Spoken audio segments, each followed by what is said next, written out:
Gracious Lord, take my hand, lead me on, let me stand. I am tired, I am weak, I am worn through the storm, through the night. Lead me on to the light. Take, Lord, take my hand, precious Lord,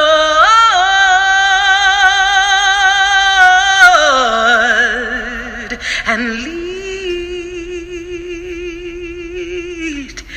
me home when my way grows drear. Precious Lord, linger near when my light is almost gone.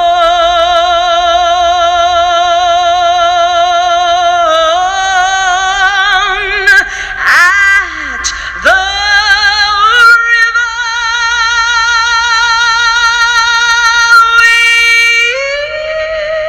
we'll stand. Guide my feet, Lord.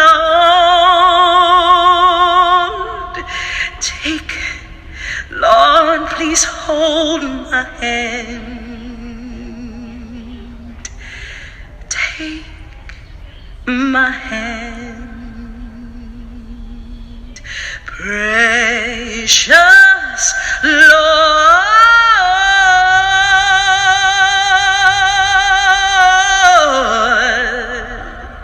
and lead me home.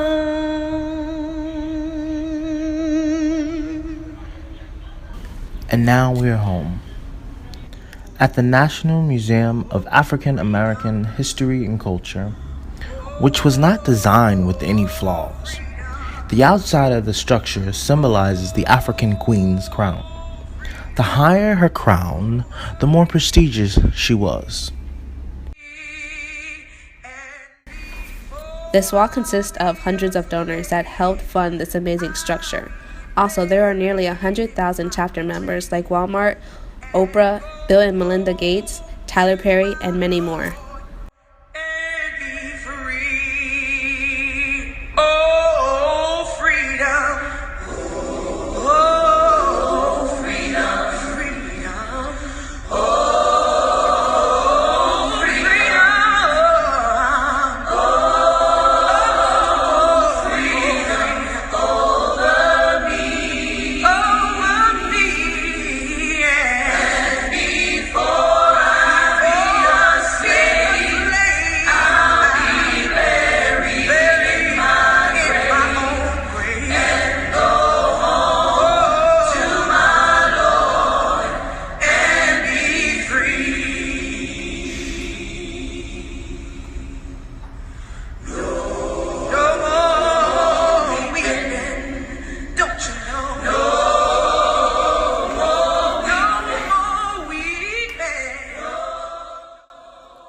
American History Overtime, and now let's go back in time.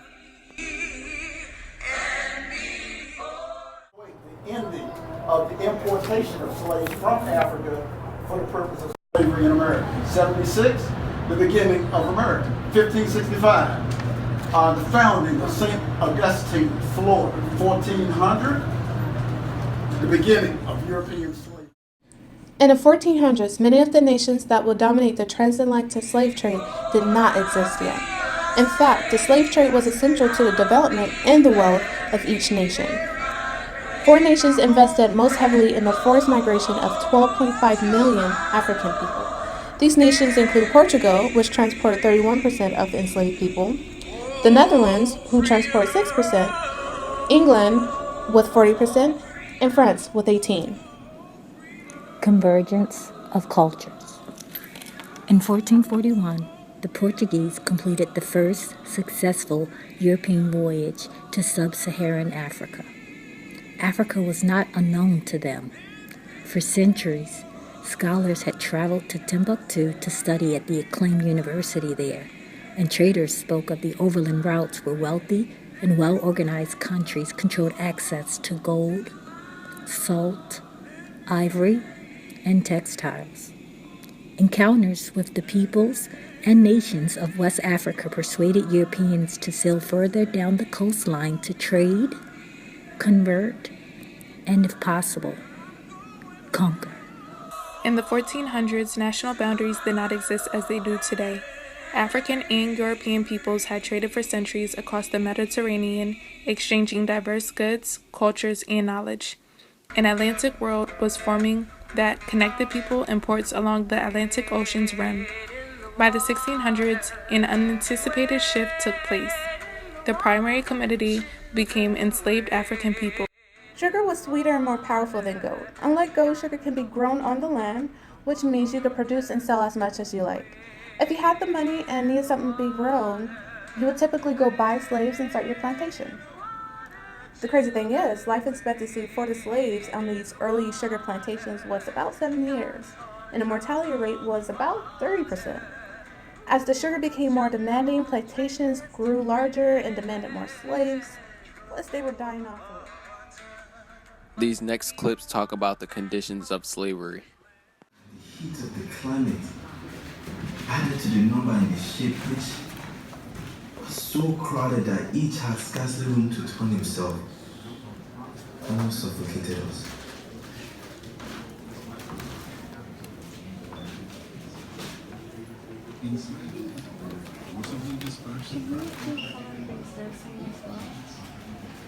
This ship, though a much smaller ship, took on board at Bonny at least 600 Negroes.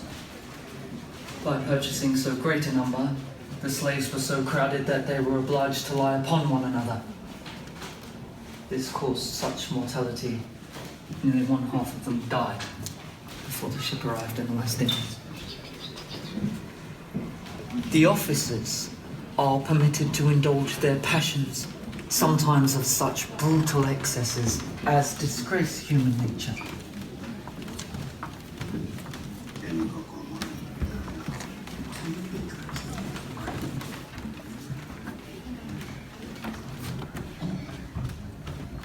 The very first salute I had from them was a blow on the back part of the head with the forepart of a gun, and at the same time a grasp around the neck. All of us were put into the castle and kept for market.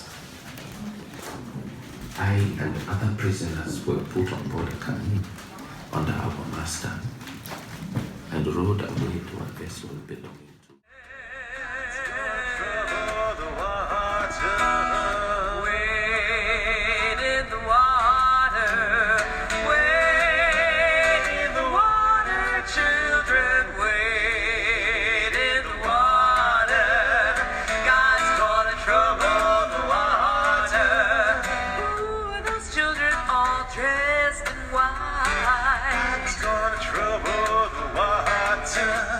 Must be the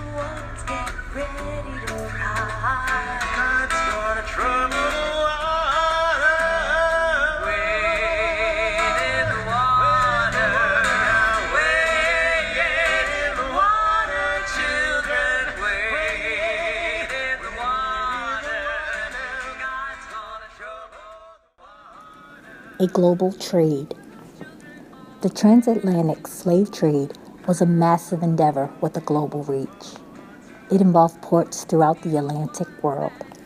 In Europe and the Americas, governments, businesses, and entrepreneurs built and retrofitted ships to meet the high demand for enslaved Africans. The Atlantic was a commercial highway, not so different from those today. Along with money and trade goods, the commodities included enslaved Africans and the products of their labor. From 1492 to 1865, slavery was becoming widespread throughout the world.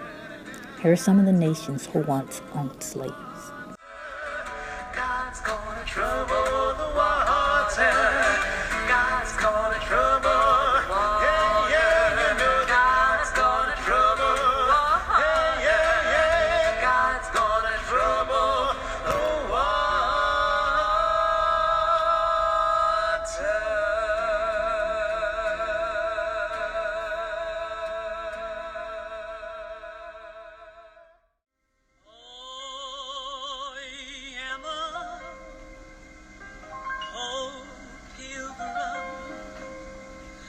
Of sorrow,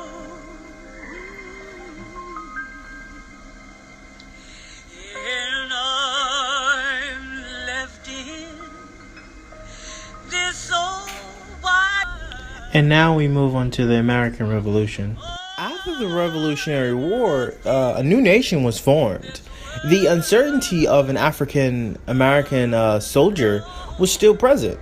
They didn't know whether they were going to be freed or whether they were just going to be enslaved again. And the Patriot soldiers, some were freed and some were sent back to slavery. And likewise with the Loyalists, some were freed and some were sent to be enslaved again. And even so much so, some were even sent to the British Empire to continue to be enslaved. This inspired the free black soldiers to continue to help and expand the meaning of freedom to whomever it might include. The American Revolution for Africans in the colonies was a representation of some sort of paradox and an opportunity. Both the Loyalists and the Patriots recruited enslaved men, yet they both continued to condone slavery. Some slave owners even sent enslaved men to fight in their place in the war. Black soldiers was given a chance to escape and, earn their freedom by going to war. In a lot of cases, that is why some enslaved men went to war, to try to gain their freedom or, fight for their freedom, to basically earn their freedom. And the Revolutionary era, you could truly say Africans helped shape the essence of the Revolutionary era. They inspired uprisings across the Atlantic world, including the Haitian Revolution.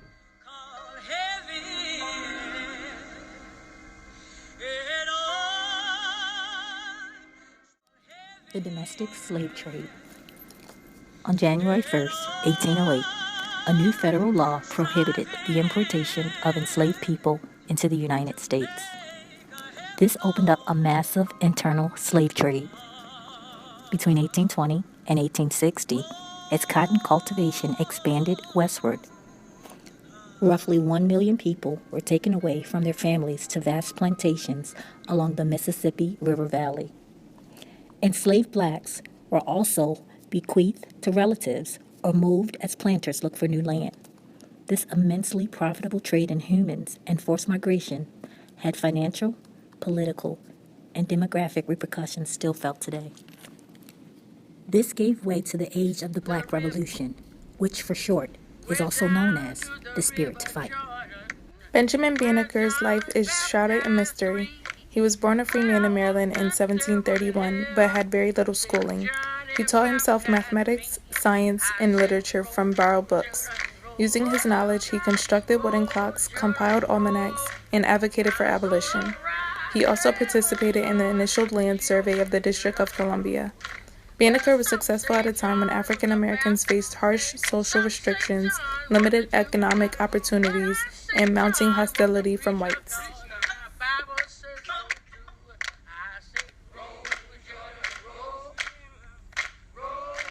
Elizabeth Freeman, demanding justice.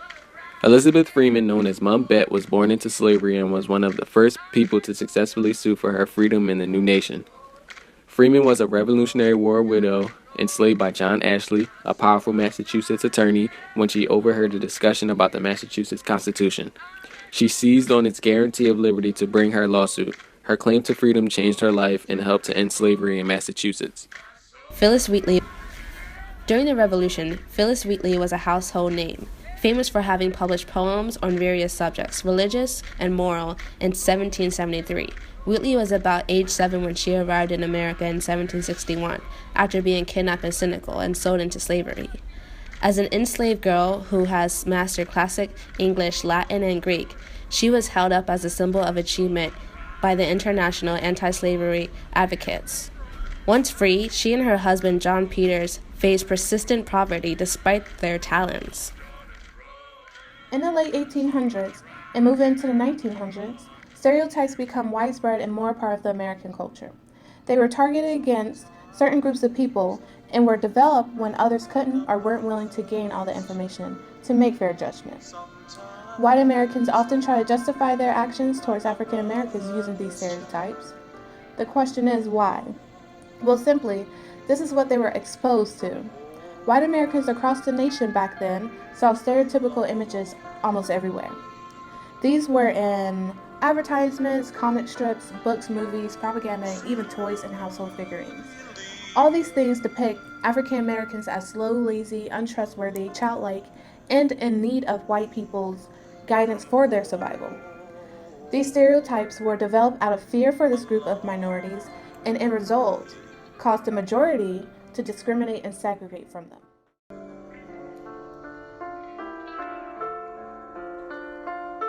Sometimes I feel like I'm almost gone. Sometimes I feel like I'm almost gone. Sometimes I feel like I'm almost gone. From home, a long way from home. True believer,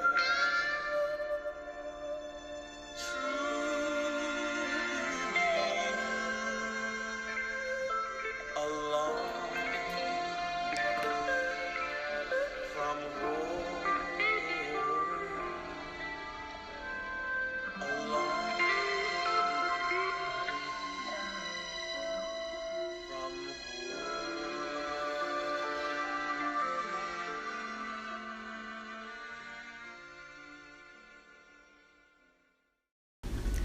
At the foundation of the African American culture, we still push forward with our heads held high through our forms of self-expression, through art, through religion, through music, through film. At a time where our voices were not meant to be heard, we still push through. Until the philosophy which hold one race superior and another inferior, yes, finally and permanently discredited and abandoned, or everywhere is war. Say war, Congo sees war. Children of value.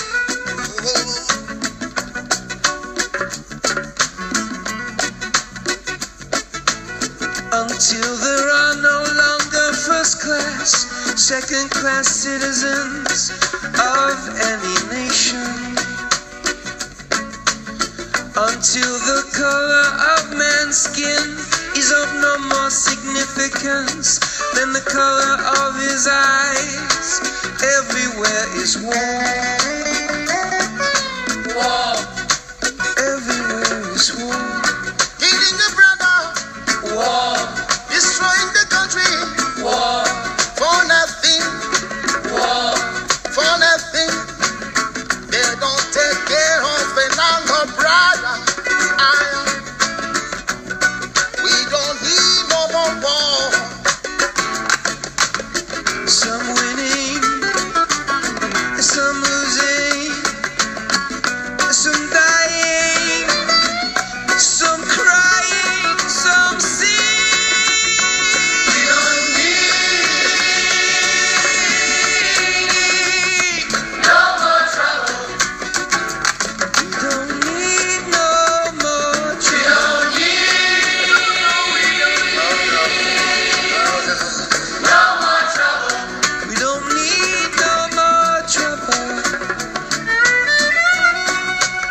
What we need is love to guide and protect us on. If you hope good down from above, how do we to get strong? Yeah. Ooh, you got to stop the war.